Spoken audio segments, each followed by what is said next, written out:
Life.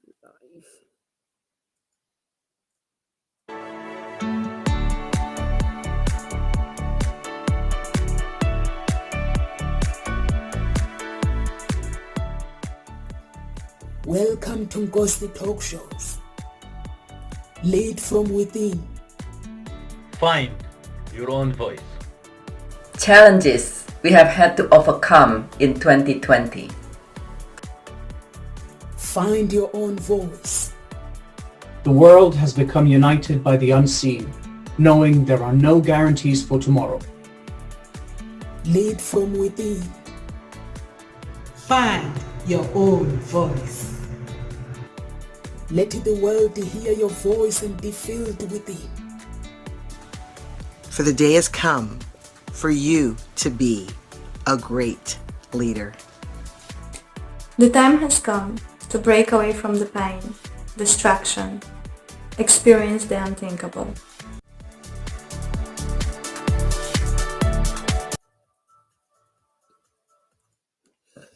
The time has come to break away from the pain and experience the unthinkable.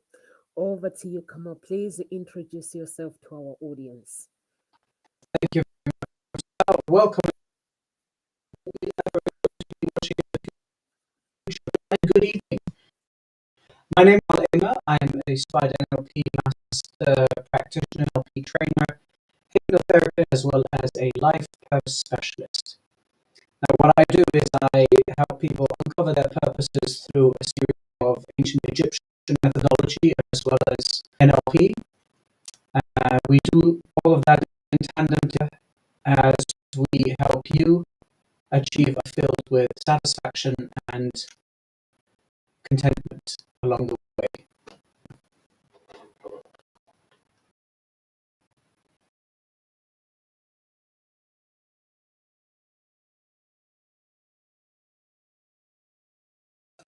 No, I'm so muted, by the way. Okay, sorry. There you go. So our topic today is how to master your emotions and take control of your life. Over to you, Kamal. Would you like to take over? Yeah, I can enjoy it a bit. Okay. Emotional mastery or take hold of your life. I like the of emotional mastery rather than controlling your emotions, because there is no point controlling your emotions. Emotions are there as an expression of feelings. We tend to use the words feelings and as if it is a coin, right? It's a flip of a coin. It's emotions and feelings; they're both interconnected. However, feelings are in turn, in my opinion, at least, and emotions are the ones that we emote, the ones that we express. And expressing one's emotions is not something that should be controlled. It shouldn't be something that should be avoided, in a sense. On the contrary, I encourage everybody to express their emotions and a way that suits them. Emotions at times can be expressed in a behavior or an unwanted behavior, let me put it this way. And that is what we call emotional mastery. It's understanding where you're in from and how you can adjust your behaviors so that they are better for each situation and so that they can be interpreted in a way.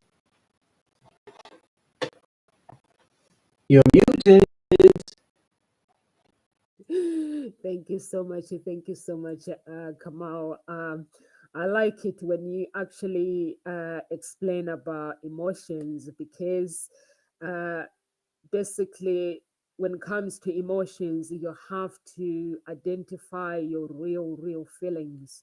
So if you are not able to identify your feelings, the good ones and the bad ones, you'll find it hard to actually master them. And once you master your feelings, you'll be able to appreciate your emotions and also know that which emotions support you, which ones that you can delete in your life. So So the questions that I have come out is, um, how do we master those emotions? Basically, is there any steps like this is your work, this is what you do? Is there any steps that people can take basically to identify emotions, these emotions, and then being able to master them as well? So how do they go about it? So you pinpointed the right word here. It's identify these emotions, right? It's understand your feelings correctly. It's being able to express these emotions in a healthy way. Now remember, there's nothing bad or good, right? It's how we perceive it or how it works for us. Now, if we talk from an NLP perspective, every behavior has a positive intention. So the behavior that you believe or think or feel that is wrong for you, for instance, yelling or getting angry or expressing anger or frustration, right? It's not a bad behavior. It's just an unresourceful behavior for you, perhaps, in certain situations. So understanding and analyzing these behaviors is key to knowing how to master your emotions. Now, the second thing is, before we go into mastering your emotions, we need to understand there's a model called the CTFAR, right? And that model explains basically how we express our behaviors, how we go on with our behaviors. So the C is the circumstance, right? It can be a trigger, something that triggers you, all right? Now, triggers you has no connotation. It's just a trigger, right? A circumstance, an event, whatever happens. That causes you to have a thought, right? That's the cause. That thought goes in your mind. Once that thought is done, you have a feeling based on that, right? So cause, there's another cause. Based on your thoughts, you feel a certain way. How you feel causes you again to take action. That action is the behavior. Now that behavior can be represented in a unresourceful behavior or a resourceful one. So a resourceful one would be a behavior that puts you in a good perspective, reaches or helps you get the results that you want.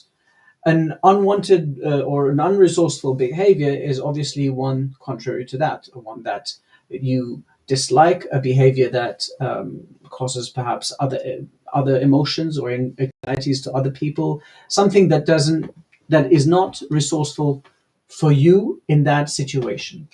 Once that action is taken, there is a result.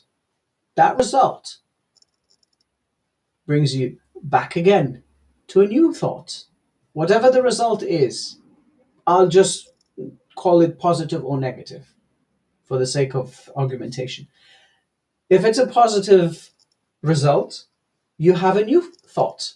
That thought creates a new feeling, etc., etc. If it's a bad result, again, you have a thought, a feeling, an emotion, and the circle goes on. Once we understand that model, there's a very small gap where you can learn, where you can implement new behaviors. The behaviors come obviously after your feelings, that action that you take based on the event, based on the feeling. If you want to change that behavior, change it. Figure out what kind of behavior you want. What is the optimal behavior in this situation or in that situation or another situation? Once you start knowing the behaviors that you want, you start implementing them at this stage rather than implementing it when something happens. See, a lot of people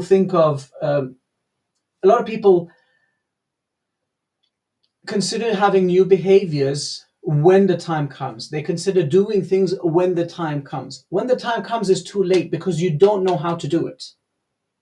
So why not prepare yourself, implement new behaviors for different situations, for different reactions, for different feelings, so that you know how to optimally function. That's how I see changing a behavior or an unwanted behavior to a resourceful behavior so that your emotions are in check. Now, there's another part to this, is that when you're in the midst of the situation, it is complicated, or rather it takes practice. to stop yourself and think for a moment and say, nope, that's not the right behavior that I want to do. I want to change it to this behavior. It takes practice, obviously. With time, you can pause for a millisecond, or you can perhaps express your emotion in the unwanted way, and then you take a step back and you say, nope, let me put it this way. I want to express my emotion this way. I want my behavior to be as such. Once you do that, you get into the habit of implementing that new behavior. And with time, it will be your automatic go-to behavior in that specific situation.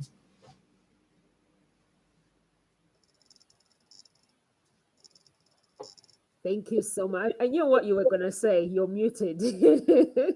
Thank you so much. Thank you so much, Kamal. So basically what you're saying is, if let's say I make a decision now and say, when I'm going to start going on the dating website when I lose weight, that means I'm wrong.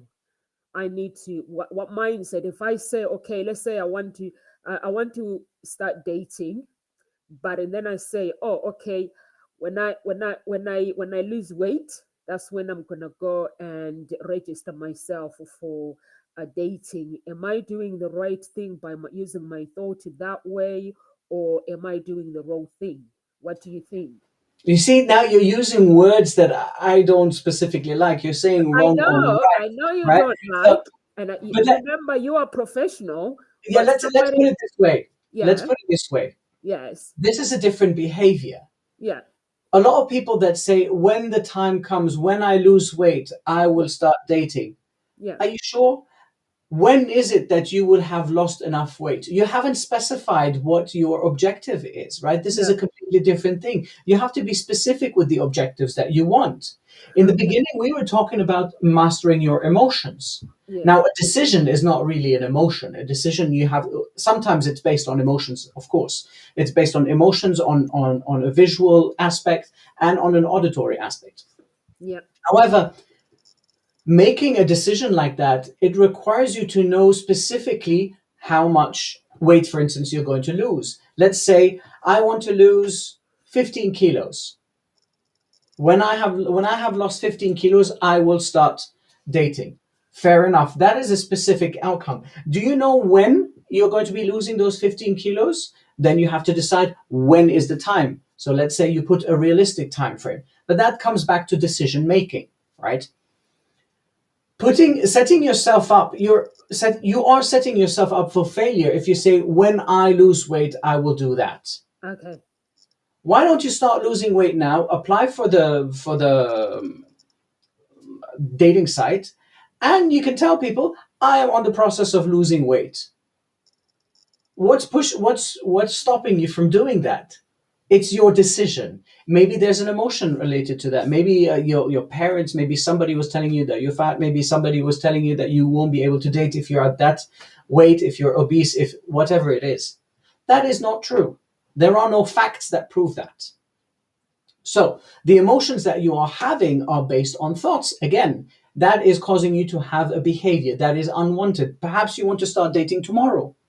If you want to start dating tomorrow and you say, I'm only going to start dating when I lose weight, well, your behavior is not congruent with what you want. So that behavior needs to change, right? When it comes to these behaviors, I'm talking behaviors such as, let's say, I mean, you have kids, I've got kids. Sometimes they drive you insane and you get that spirit, enough! And you start yelling, right? Your behavior is not per se bad. It has a positive intention. Your intention behind it is that you want your children to listen to you. You want them to follow the rules. You want them to whatever it is, right? Let's stick to the first one. You want them to listen. So your intention is for them to listen to you. Why did you yell? Because they're too loud, because they are not following your rules. Why do you want them to listen to them? See, there's another positive intention, because you want them to be decent human beings. Why do you want them to be decent human beings? Because you want them to become better, right? So there's always a positive intention that comes prior to the one before. prior to that behavior. Now, let's say you yell at your kids, enough, and then you start yelling for a couple of minutes. I mean, people rarely yell for more than 30 seconds, right? At least parents. You go on and yell and yell and yell and yell. You're drained. Your behavior doesn't result in anything. Your kids are still not listening. They're ignoring you. They slam the doors. I hate you, mom. I hate you, dad. The normal nonsense of a teenage kid or even a youngster. Now, what behavior would be better? Let's say you yell, John, and then you realize you're yelling. You notice it, right? You go like, okay, so I yelled now. Now you have the moment, you have that split second in your mind to say, that's not the behavior that I want. You stop yelling, you lower your voice, and your tonality can stay very firm, right? And you say, look here, I'm not going to yell anymore, but 1, 2, 3, 4, 5. And you express yourself in a different behavior, perhaps a more authoritarian behavior, perhaps a more directive, a more guiding behavior.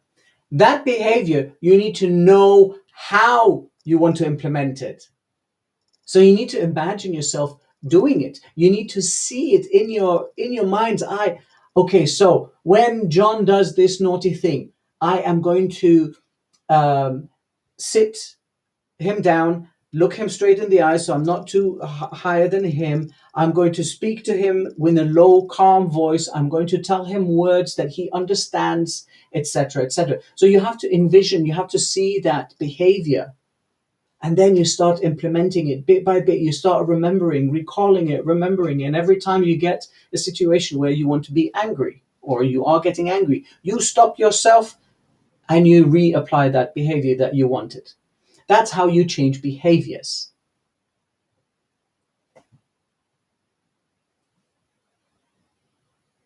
You're muted.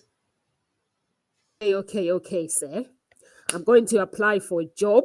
Means no excuses or no saying I need to do this before I apply for a job. I need to go to the website, apply for a job, and then read about the job after I've applied for it. Starting waiting for them to reply to me, not making excuses.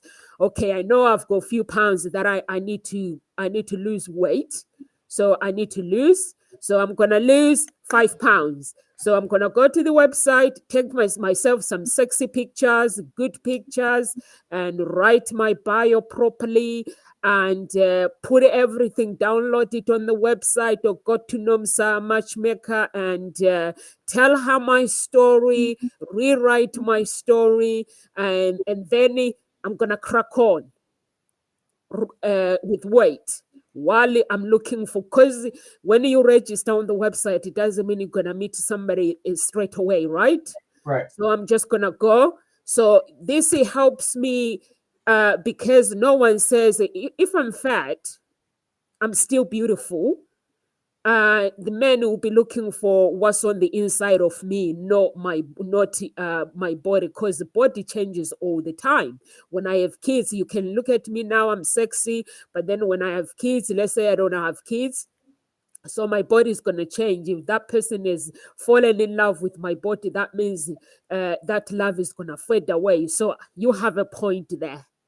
Yeah, absolutely. I mean, and it's you can, I mean, let's stick to that example, right? What's stopping you from taking the pictures that you want to take, even with that overweight, and saying, by the way, I'm on the process of losing 5 pounds. Nothing's stopping you. Why not express it so that you feel it even more, right? These feelings that we go through, people have forgotten how to embrace them. People have forgotten how to understand their feelings properly. That's why you have a lot of men, for instance, that don't know how to express their emotions or their feelings. They don't know. They have no idea because they were not raised into understanding their emotions. Let's say a boy cries and is like, stop crying, you're a man. No, let him cry. He's hurt. There are some times that you don't have to cry for things. Like, for instance, I tell my son when his sister teases him, right? And he comes a little bit like, upset and just about to cry. I said, did you get hurt? No, but she was bothering me. I said, does it deserve anything to cry for? I ask him, do you really need to cry for you to feel bad about how she treated you? He says no. Then he stops crying. But then he expresses himself and he says, I feel bad about it. She is not treating me nicely. Now you're expressing your emotion in a proper way, a way that we can understand each other so that we can talk, right? The same thing happens with my little one, my little baby girl. When she gets hurt or she cries and she tries to explain herself, I was like, I can't understand you, darling.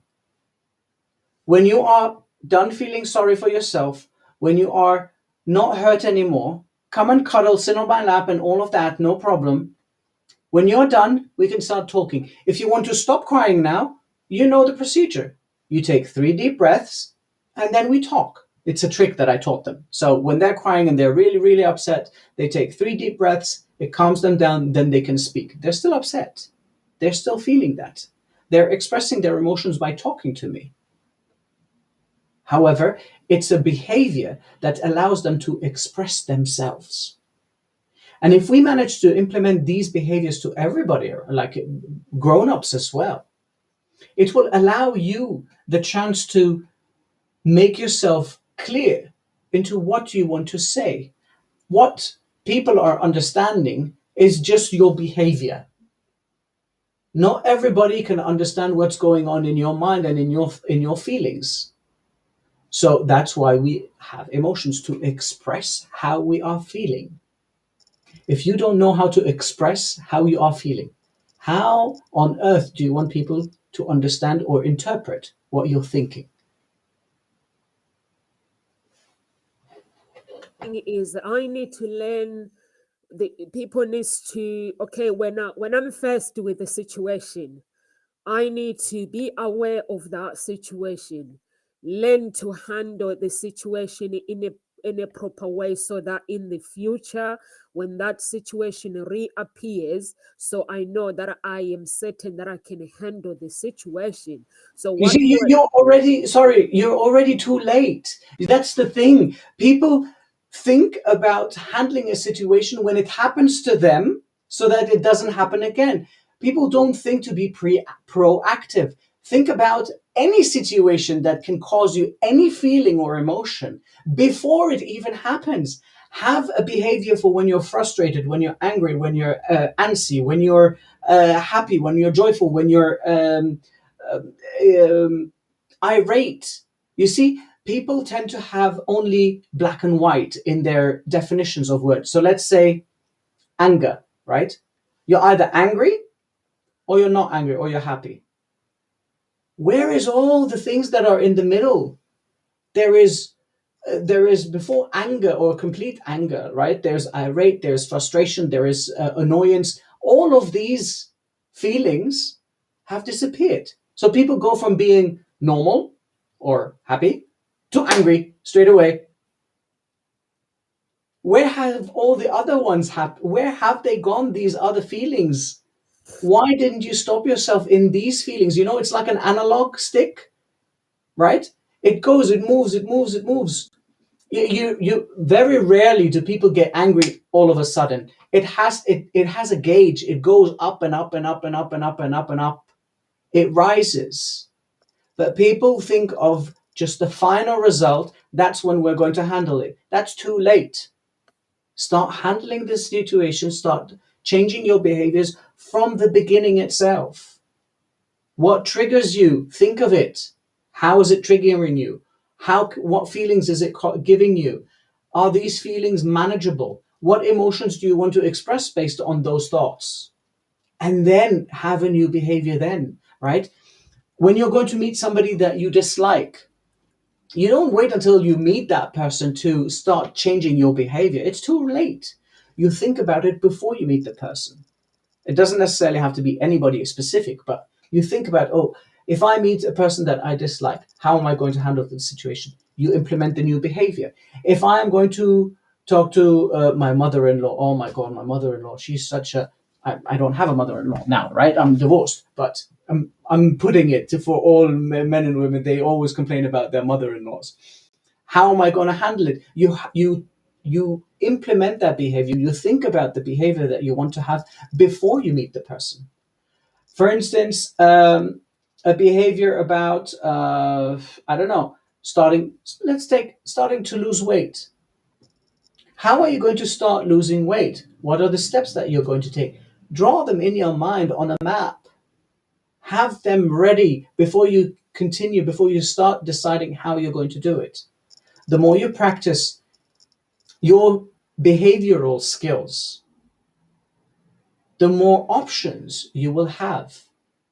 So you will have options for joy, happiness, excitement, anger, frustration, irritation, annoyance, sadness, um, depressive state, not the clinical, right? You will have behaviors for each state of your life, for each feeling that you have. Don't limit yourself to 2 or 3 feelings. That is, again, one of the problems or the mistakes people do. You limit yourself to very few feelings. You are either happy, angry, or what's the third one? Or sad. That's it. You have 3 emotions to express. That's ridiculous. There are so many more steps in between these. The more expressions you have, the more vocabulary for your feelings, the easier it will for you. The easier it will be for you to implement new behaviors, to change the behaviors that you already have that are not serving you.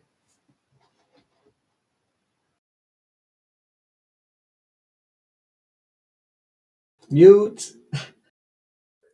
It sounds good. Are we actually meant to say if I meet the person that I don't like? Because I think that is very mean if you think that way.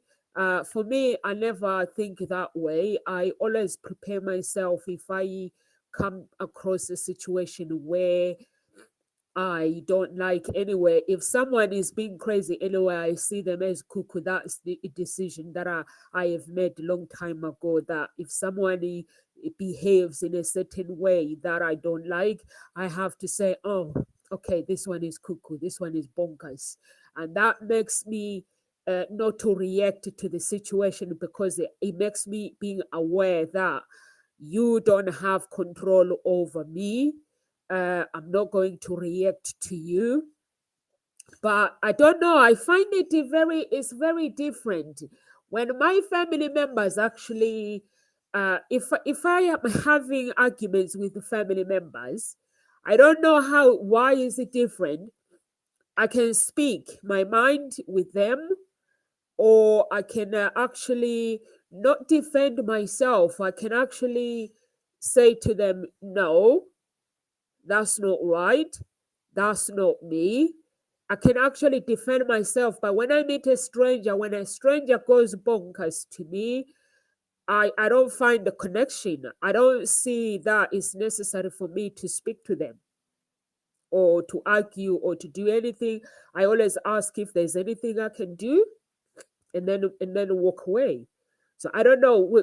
You as a coach, NLP coach, why is it different when you speak to family members and strangers?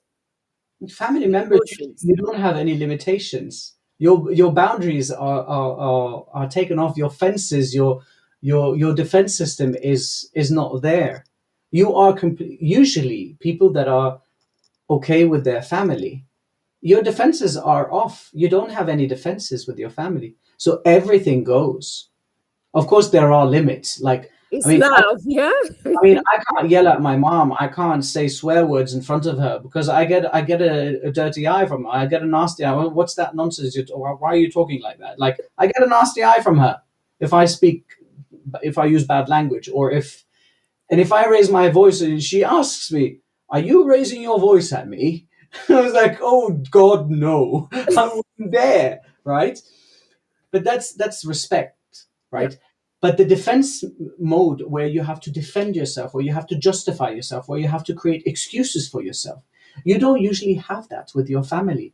Or even if you do, it doesn't matter, because either they'll take it lightly or they'll whatever, rubbish, or you're a liar, or like they'll joke about it. That's how my family is, at least, right?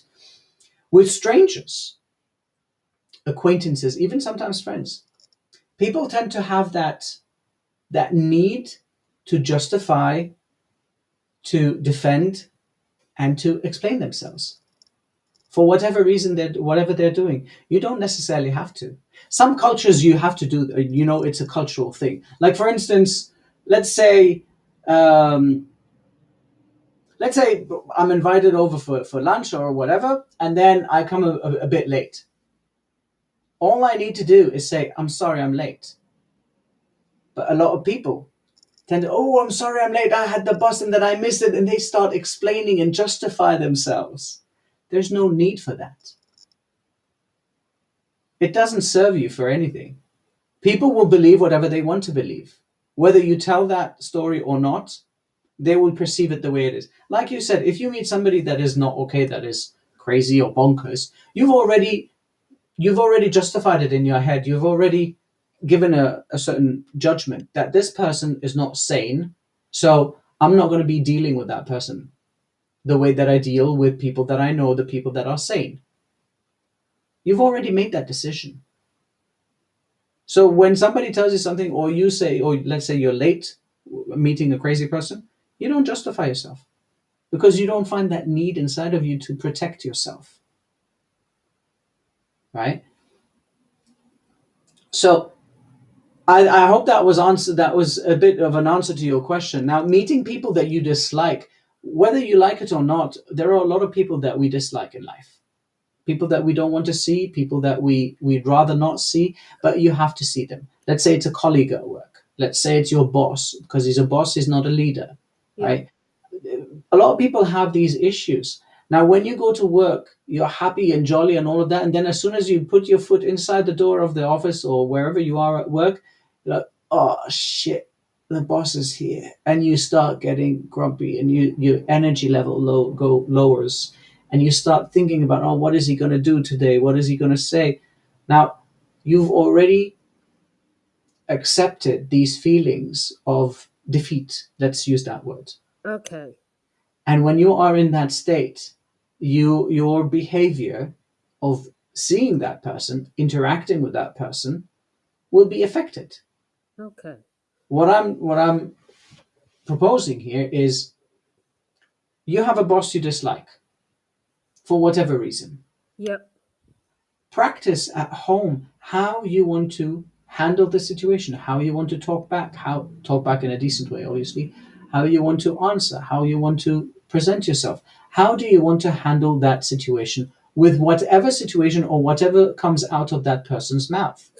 Think about the behavior. Think of it on and on and on and on for a bit. Like, just practice it so that once you get into the office, none of that matters. Where if he looks at you the wrong way, you don't care. If he says something that's annoying, you can answer, or you can have a behavior that is positive, that is resourceful for you. That's what I'm saying.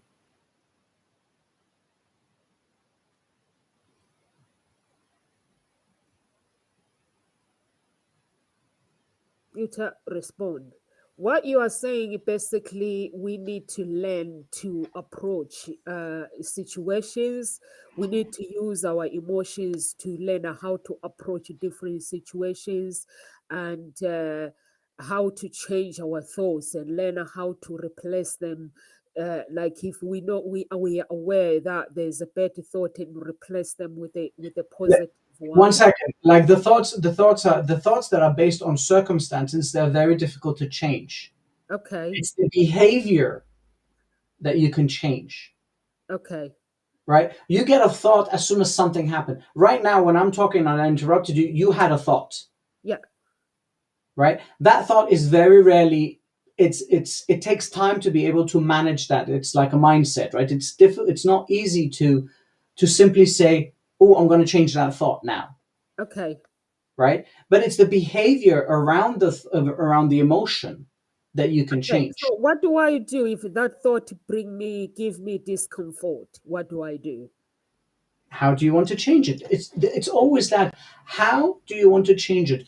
What results do you want to have instead of the result that you have now? It's always looking to the future. What are the results that you want? How can you start implementing them? How is this behavior right now, or how is this thought not serving you? What kind of thoughts will start to serve you?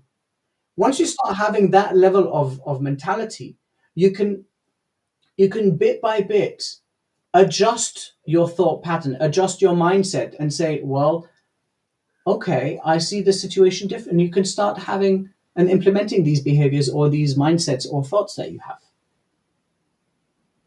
Okay. Okay. So, how do I replace the thoughts of indecision? The thoughts of indecision, Yes. as in, you mean if a person some people are If indecisive. I have a better habit of, I know children, when they make decisions, they go for what they want. Once they make a decision, they go for it. But Right. adults, they make a decision, then they change their mind. But I'm asking you, like, I'm not a coach. I'm not asking you as a coach. Right now, I'm asking you as an audience who is watching you.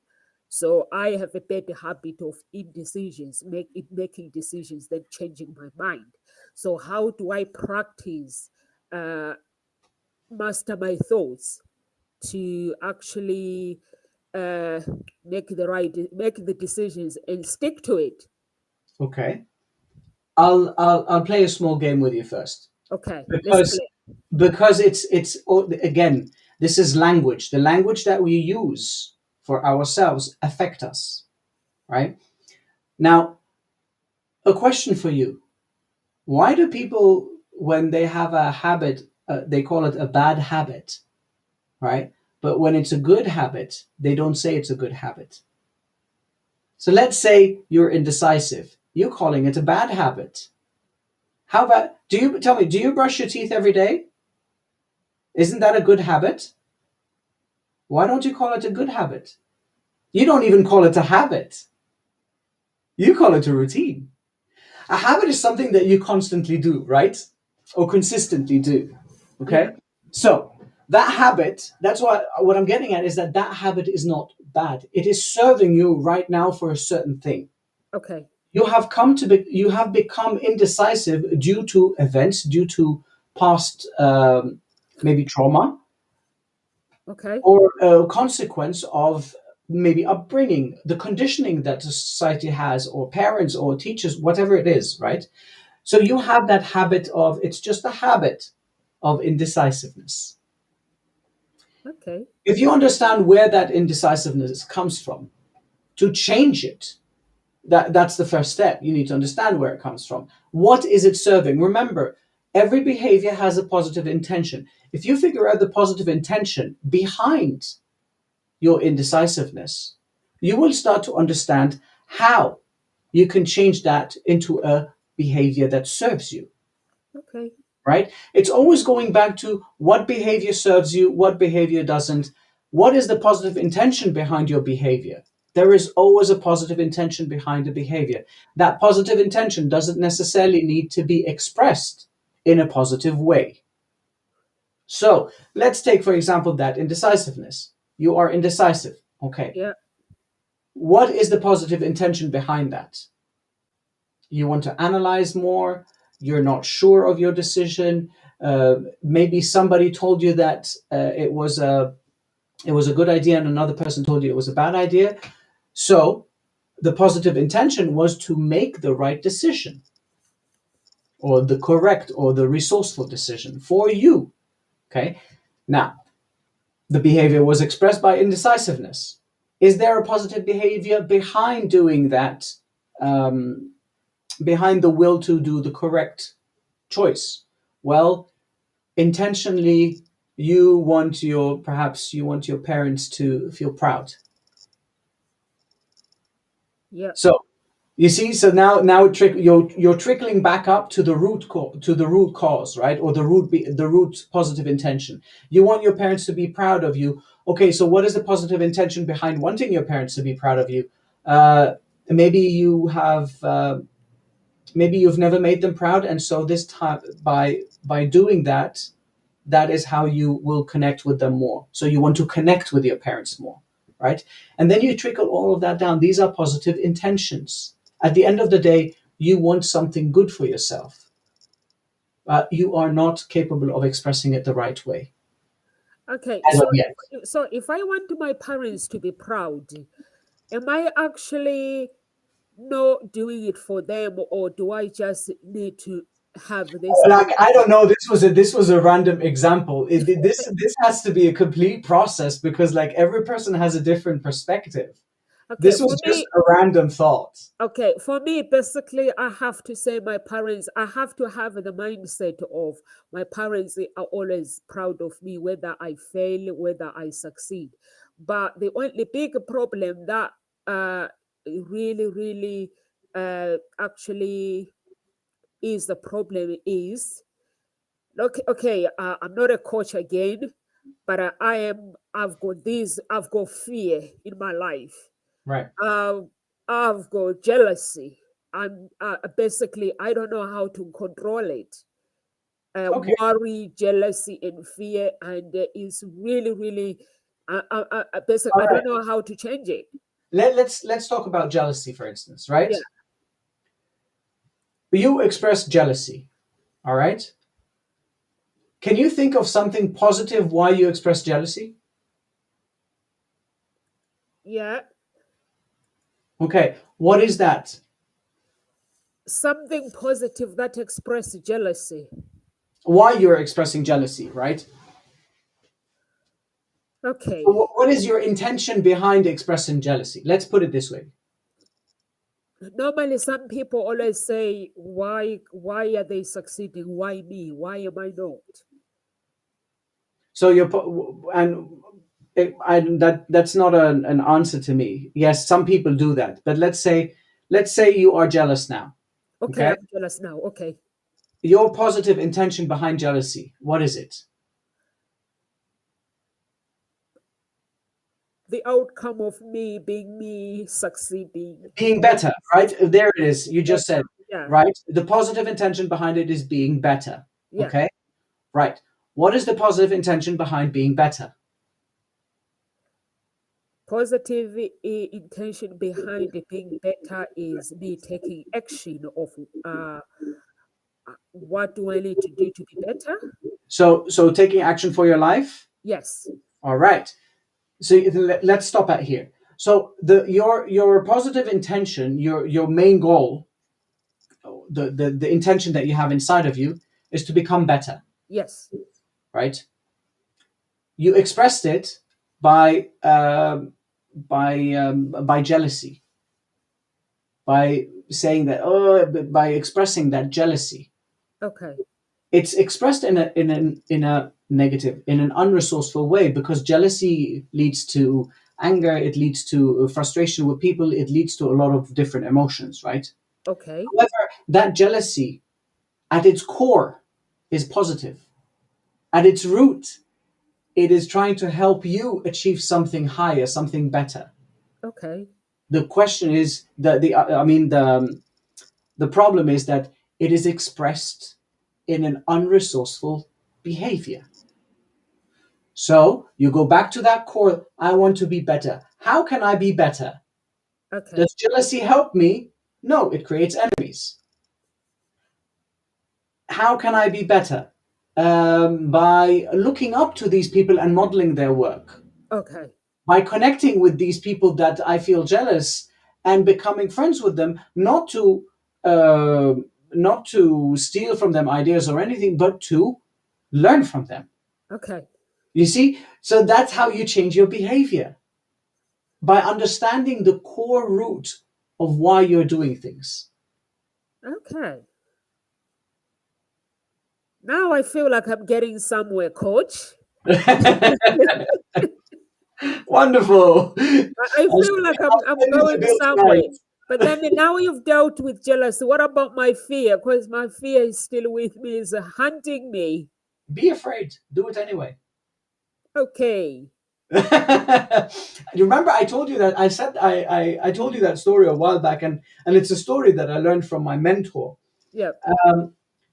He was telling that there was this girl at the pool with her mom, and the girl was seeing the little girl. She was maybe 6 or 7, and she was seeing all the other kids getting on the high jumping board, like Yeah. 5 meters, and they're jumping.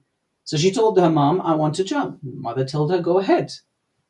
So she went up there and she stood there, and the other kids were passing, and she stood there, and she was afraid, and she was telling her mom, "Mom, I'm afraid." And the mother just answered very simply, "Be afraid. Do it anyway." You muted yourself, by the way. It sounds really, really, really good, because no one is actually 100% fearless.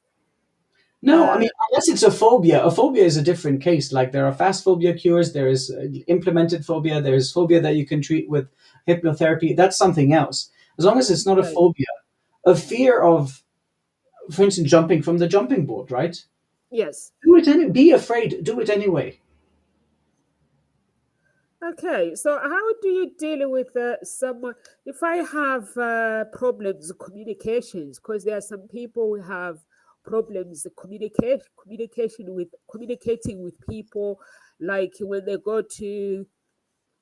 I've seen people when they go. For me, when I go to an event, if I go with you, I don't want to hang out with you because I've already know you. I've already know everything about you. So I want to go and find somebody else. Then we'll meet each other halfway later.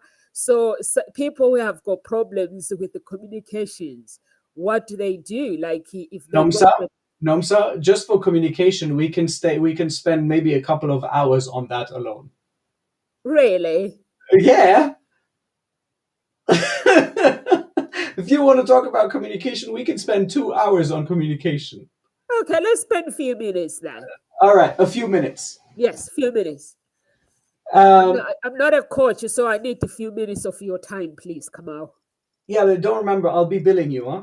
Yeah, I know. No. Communication is, I mean, this is everything. Communication is everything. So people understand things very differently.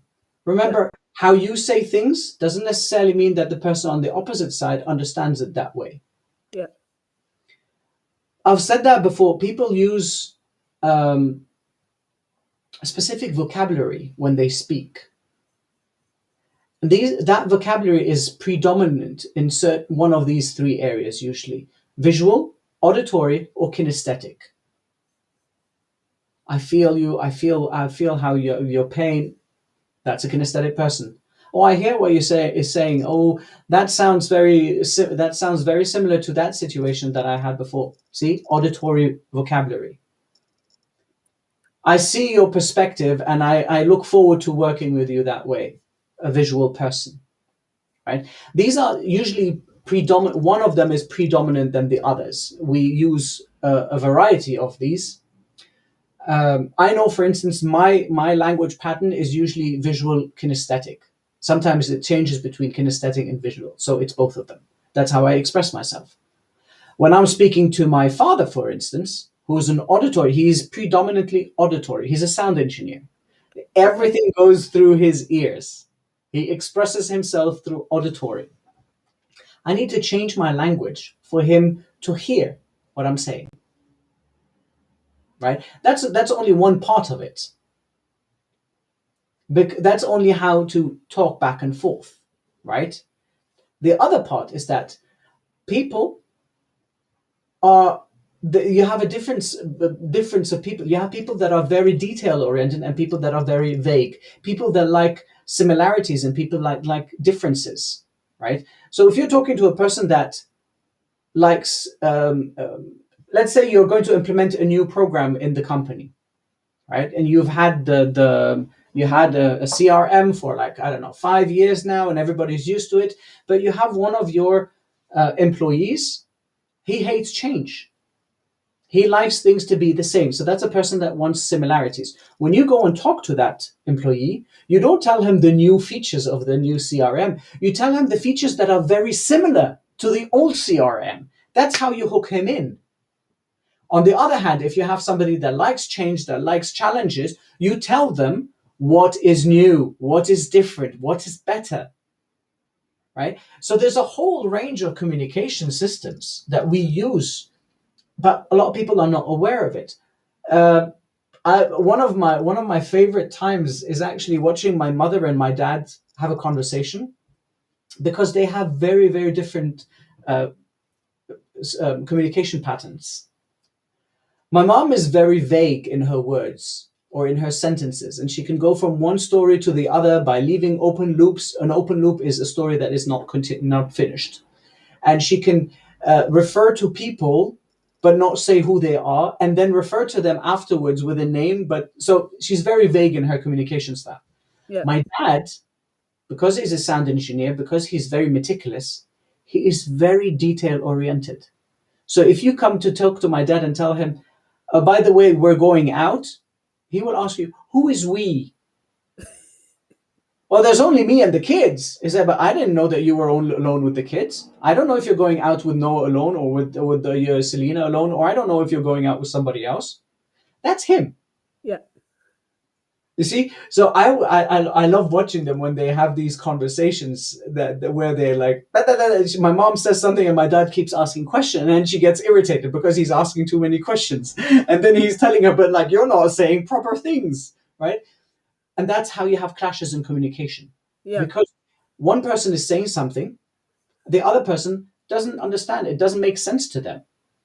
Okay. It's as if I was giving you it's as if I'm writing this whole, everything that we're talking about, I give it to you in binary code. Are you going to understand that? Unless you've studied binary code, you wouldn't understand a word.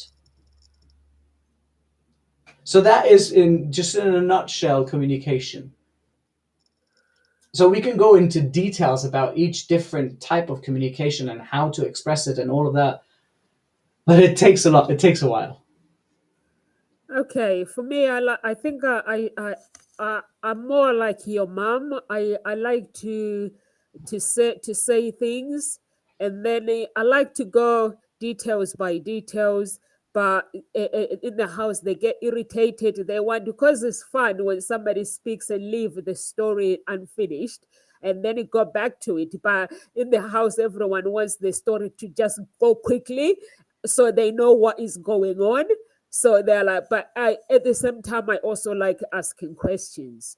And Right. they call me nosy Parker, but that's who I am. If I don't understand something, I'm not a person that is ashamed of asking questions.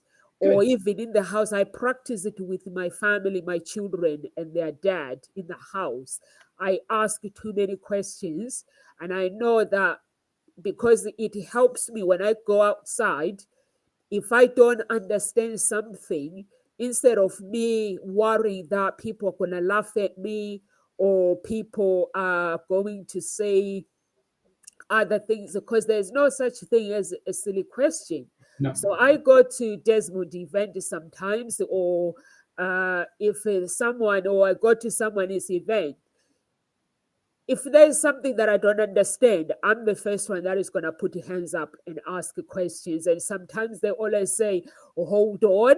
And no one asks questions. And I end up being the one that is asking questions, because I need to understand when I leave that place, whatever is being said, whatever, whether it's about marketing, whether it's about social media, whether it's about anything, I need to know every detail that I don't understand, because I'm not a social media person. I'm not a marketing person. So if there's any simple detail that I need to know, that if I ask it, it might sound silly to somebody else, but someone else who knows the stuff, but to me, it's real. So that's what I've learned to myself, that if there is something that I don't understand, like you say, you like your dad communicating with your mom, I like to ask questions. I like to know, even when When somebody buys something in their house, I don't open it because it's not fun. I wait for them and I'm like, what did you buy? What did you get? Please tell. You see, it's more exciting. And that's fine. That's absolutely amazing that you ask a lot of questions. The more questions you ask, the more knowledge you will have and the more understanding you will have about whatever situation, especially when it comes to communicating with others. If you don't understand what is being presented to you, by any means ask a question. Yeah. It's better to ask a question and understand properly what is being said to you than assume or think wrongly about what is being said or interpret something completely different. I'm just going to add one thing here so that the audience notices, and maybe you can notice that as well. Remember, I said the vocabulary that we use affects us. Yeah. You said, I am not a social media person. I am not a marketing person. You've identified yourself for not being that. But that is a skill. You can learn about marketing. You can learn about social media. Yeah. Right? So if you would have said, for instance, I haven't learned well, or I haven't learned yet social media, I haven't learned yet marketing, it would impact your belief system about yourself. Yeah. But now you have limited yourself by saying, I'm not a marketing person, I'm not a social media person. So in your mind, your belief system is telling you, you don't know how to do it, you'll never know how to do it. Oh no, I'm just asking I'm you.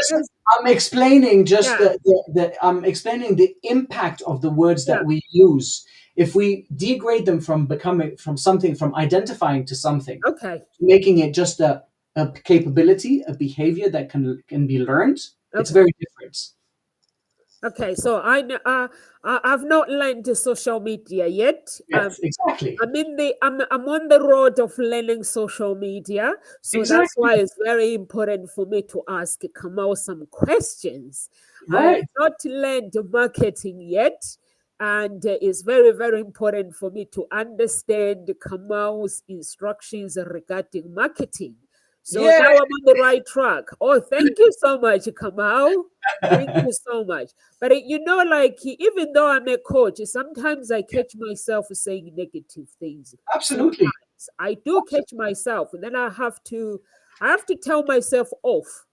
Absolutely. Yeah, And I that's still find that's the same. myself. That's the same thing with your emotions or emotional mastery. Being master of your emotions doesn't mean that I don't get angry. Oh my god, I get angry all the time at my kids.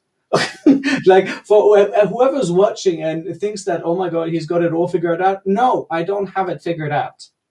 I do get angry, but I allow myself that split second. I know now that when I get angry, to stop, breathe. Same technique that I'm teaching my kids. I stop, I breathe, and then I readjust the behavior. I reformulate my words. I can't scream at my kids, Kamal. I used to, but not anymore. Because I scream. If I scream, I get, okay, calm down now. Calm down, mommy. Oh, So now I don't. I know I'm gonna get it back, and they're like, "Oh, calm down, calm your boots down." So now I don't it's the scream. I worst thing don't to bother. hear when you're angry, right? Oh, just calm down, calm down. You're not going to calm down. It's the worst thing to hear. I know. Or even sometimes you are talking to them, they're watching TV, Yeah. ignoring you, and then you raise your voice, and then they hear that voice, and they're like, "Calm down." I'm like, "But I've been talking to you. I've been calling you. You're ignoring me." So they're like, "Calm down, calm down." Yeah, and So then the worst one is like, yeah, but I've heard you. I heard you the first time. I just didn't want to answer you. So we come to an end, Kamal. Is there any words of encouragement you want to leave with our audience? I would love to tell everybody that emotions or emotional mastery takes practice. Practice the emotions that you want to express, how you want to express them, so that they are resourceful for you and for your life and for your loved ones. Okay, Practice. Remember, practice makes perfect. Practice makes perfect. thank you so much. Thank you so much. For me, I'm gonna leave this with my audience that I practice like what Kamal has just said.